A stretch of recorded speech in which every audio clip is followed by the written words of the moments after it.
soit réparé par cette équipe de chômeurs, là, de chômeurs en réinsertion. L'État.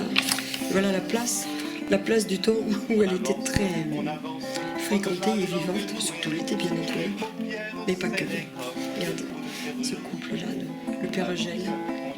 Alors lui, Marcel Berton, il a été prisonnier en Allemagne. Il a fait 6 tentatives d'évasion. Et la dernière fois qu'il a été bien pris, c'était par des jeunesses hitlériennes. Il avait traversé, enfin c'est lui qui le racontait, hein, il avait traversé le Rhin avec un copain. Il s'est évadé et puis les jeunesses hitlériennes lui ont braqué la lampe sur eux, ils ont été repris. Et quand il est revenu dans le hameau, au Mas, eh bien les gens lui ont fait la fête. Ça c'est le papa de Jeannot, tiens. Papa de Jeannot Baratier. Ça c'est le papy et la mamie Rochon. Les parents de Bernard. Ça c'est Gaston du Mazoyer. Ah là là. Bah tiens, Hélène devant le pot d'élo.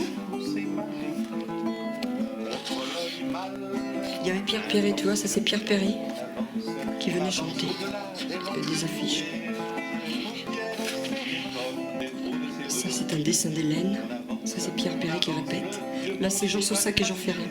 On avait installé tout, le comité des fêtes, les jeunes aussi avaient aidé à l'organisation de la fête. Et là les deux hommes se concertent. C'est belle. Et on dit que la véritable fête est la veille de la fête, mais c'est vrai. On peut... Là, le marche au châtaignes encore. Marie, la femme de Fernand Fenouil. Elle est toute petite et elle a eu 4 enfants. Et dont 3 garçons vraiment des gaillards, des grands gaillards. Elle était toute petite, toute menue. Et c'est là son mari... Quand elle était malade, elle est soucieuse, même malade, elle disait je suis bien malade. Son mari l'allait chercher, il allait le jardin ou la sauge. La sauge, si tu as de la sauge dans ton jardin, tu n'as pas besoin de médecin. On le dit partout, ça je crois. Et bien, quand elle était malade, avec son mari, le Fernand, il allait de l'autre côté du pont, il y avait son jardin, il allait chercher de la sauge et lui ramener. C'était mignon, c'était joli parce que. Père Lofen, il disait pour la fête. Bon, ça c'est Marcel, je t'avais vu ça, on l'a vu. Barbara, Oural, tiens. Oural avec un des frères de Christine, un des frères, pas un frère de sang, mais Christine avait les frères Étienne l'aider dans le jardin. Ben voilà, tiens, Irma avec au château de Crau, là, tu vois, les moutons. Tiens, Jean Saussac. À l'opposé de l'eau, je pense. Là, c'était... on tuait le cochon et tous les gens du village prenaient part à la tuade du cochon. Alors, ils avaient préparé. D'abord, il fallait le tuer, c'était des cris. Bon, moi, je mettais de la grande musique pour pas entendre les cris. Oui, il y avait un tueur spécialement qui venait, faisait des veillées, là, tu vois. Il descendait. Là, ils parlaient que patois entre eux. C'est comme ça que j'ai appris un petit peu. Ouais, c'est joli. Ces histoires de patois, ça avait une saveur quand même. Bah tiens, c'est Véro là. Le papy Eugène Saussac qui lève son verre là, à côté du papy Rochon. C'était au Mas, on faisait des veillées. Père Eugène. Ça, c'est un dessin d'Hélène.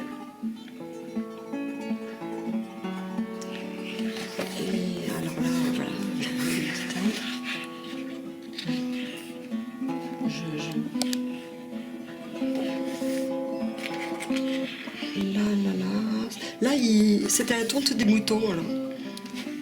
Ça, c'était René de Lagrange. René de Lagrange il avait sa tondeuse pour la laine des moutons. Et il fallait un coup de masse. Vraiment, tu vois, il fallait être adroit. Il a attaché les 2 pattes avec de la ficelle et puis... Il y avait des moutons, la plupart étaient blancs, cassés, blancs. Et puis il y avait certains moutons, les moutons noirs, enfin moutons marrons en tout cas. Le mari et la femme. Regarde, Père Fernand, un personnage aussi. partie de cartes, tiens. Il y avait probablement Félicia là, en face. Carte Thomas. Ouais. Tiens, Fernand le forgeron. C'est lui qui a fait sa maison lui-même. Il est allé chercher des pierres à la rivière, il les a taillées lui-même. Avec son frère, ils ont bâti leurs 2 maisons. Voilà, ça c'est l'été à la rivière. Ouais. Ça c'était au mariage de Jacques Boyer, à la mairie. C'est parce que l'ancienne mairie, c'est aujourd'hui la salle Jean Saussac, l'ancienne mairie. Ouais, ah oui, là. Ouais. Ouais, à Barjac. Le maire de Barjac avait organisé une petite rencontre en plein air, sous les arbres, là en bas du village, et pour parler. Le thème c'était la chanson française engagée, quelque chose comme ça.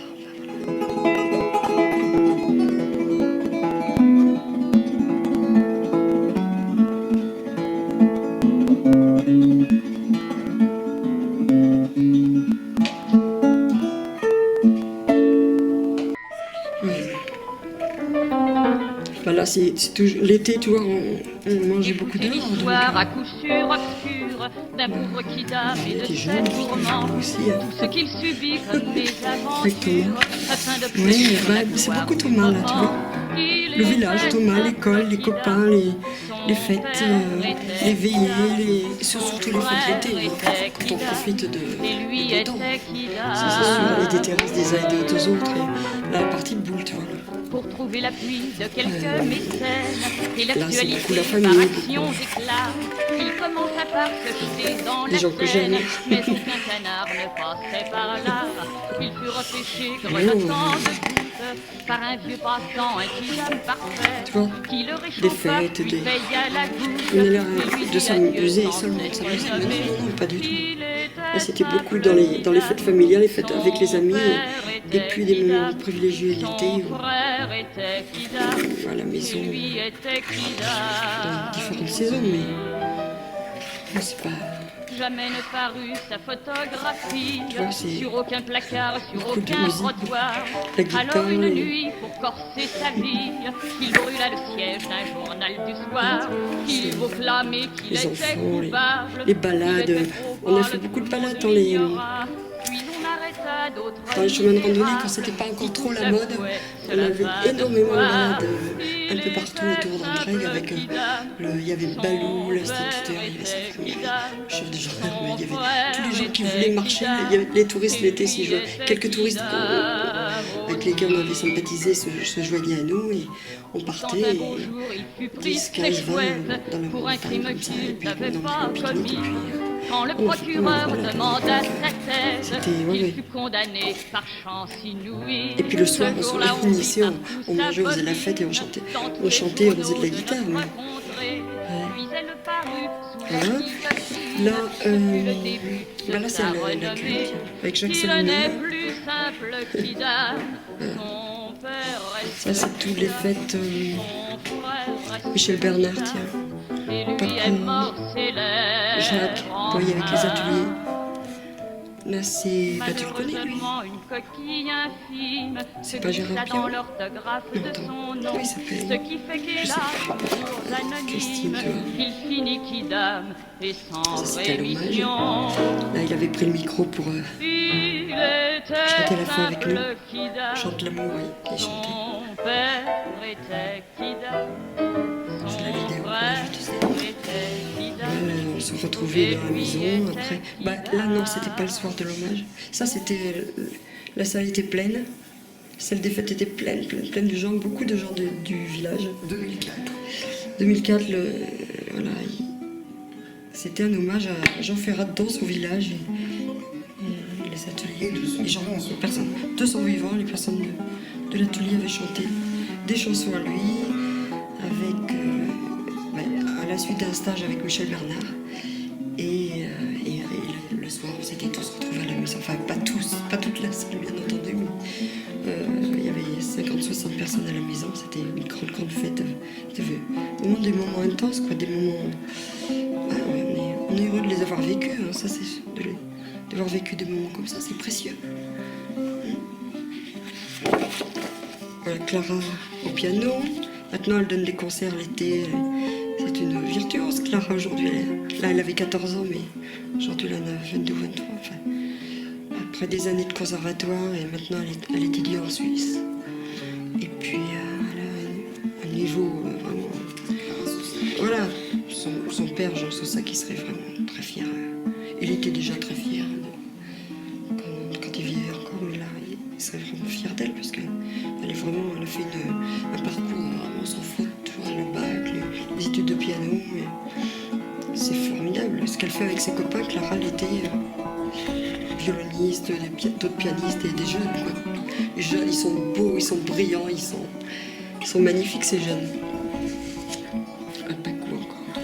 Là, c'était au Palais des Sports, tiens. Quand Christine m'avait dit, allez, je t'emmène au Palais des Sports.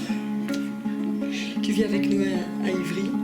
Et le soir, voilà, je me voyais comme ça, puis le matin, au petit déjeuner, en pyjama, c'était... Et puis le soir, ah oui, c'est Jean Ferrat dans son costume en velours blanc, là, au Palais des Sports.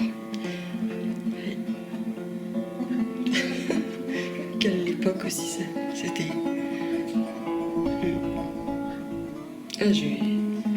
Grâce à Christine, j'ai eu beaucoup de chance, ça je dois le dire. Je dois lui dire merci, quoi, parce que d'avoir vécu tous ces moments, là aussi... précieux, mais bon, il n'y a pas forcément de hiérarchie dans les moments précieux. C'est pas parce que là c'est sous les lumières et la célébrité que c'est plus précieux dans le fond.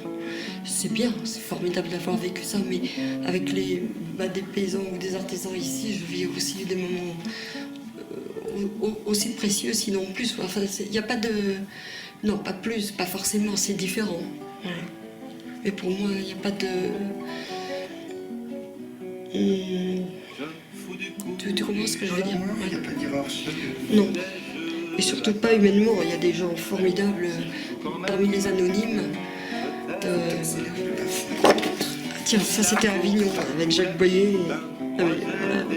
Ça c'est les filles d'évasion que Dominique accompagne une des filles d'évasion. Enfin, voilà. Tu vois, là c'est le jour de l'hommage, Michel Bernard. Là c'est des amis communs.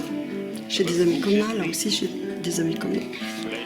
Là, c'est Christine Guy-Thomas, tiens. Ouais. Là, c'est Natacha Ezra, tiens. Colette. Ouais. Là, c'est Jeanne Coulon et Claude Alparatier, tiens. Enfin, tu vois, il y a... Ah, tiens, Francesca. On l'appelle Fanfan ici. Je ne sais pas si à Paris on l'appelle Fanfan, mais ici, on l'appelle Fanfan. Ça, c'est... Domi, Maurice Bénard, enfin, tous ces moments-là, ce télescope un peu. Clara, là-haut. Et ça, c'est le ballon, l'instituteur du village. Hélène Théry, je ne sais pas où elle est, là. Elle doit y être, hein, mais on n'a pas trop le temps de voir tout le monde. Tiens, Hélène Bessette. Michel Bernard, Francesca. Là, c'est... Hélène Théry, là, voilà, mais on voit ses cheveux blonds. C'était très coquette, Hélène Théry. Hein, voilà. Il y a les deux Hélène côte à côte, là. Ça, c'est aussi... Ça, on les a vus, je crois, j'ai l'impression. Ah, Michel Bessat, tiens, le médecin actuel du village, hein, il a fait toute sa médecine, à part 2-3 ans à l'hôpital de Benas comme interne, il a été médecin du village jusqu'à nos jours, tu vois.